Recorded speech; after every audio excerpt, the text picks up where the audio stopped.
Bangladesh supreme কোর্টের appellate ডিভিশনের প্রাঙ্গণ থেকে জাতিসংঘের ইউএন হিউম্যান রাইটস এবং গ্লোবাল এনজিও এডব্লিউসি এর কান্ট্রি অ্যাডভাইজার মোহাম্মদ রফিকুজ্জামানের একান্ত সাক্ষাৎকারটি নিয়েছেন আমাদের সহকর্মী সজীব চৌধুরী।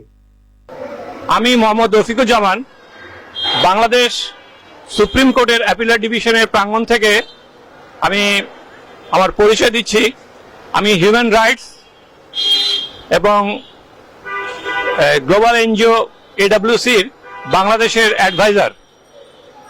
বাংলাদেশের বর্তমান প্রেক্ষাপট যে একটা অবস্থা বিরাজ করতেছে, এটার জন্য আমরা পরবর্তীতে একটা কনফারেন্স করার আয়োজন করতেছি এবং পরবর্তীতে একটা সুনির্দিষ্ট তারিখ দিয়ে আমরা এটা জনসম্মুখে প্রচার করব। এবং আমাদের যিনি কান্ট্রি বাংলাদেশের যিনি প্রেসিডেন্ট প্রীতি শর্মান, উনি থাকবেন আমার সঙ্গে এবং আমাদের সঙ্গে আরো যারা মেম্বার রয়েছেন তারাও থাকবেন।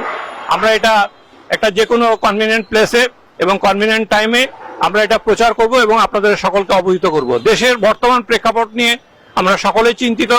আপনারা জানেন যে পতিত সরকার দেশের যে অবস্থা করে গেছেন, সেটার আলোকে আপনারা সবাই জানেন, যারা আওয়ামী লীগ করেন বা যারা বিএনপি করেন বা জামাত করেন, সবারই কম বেশি সবারই ধারণা আছে যে দেশের বর্তমান প্রেক্ষাপটটা কি। আমরা চাচ্ছি কি যে দেশে একটা স্থিতিশীল অবস্থা বিরাজ করুক, সকলে মিলেমিশে থাকি আমরা।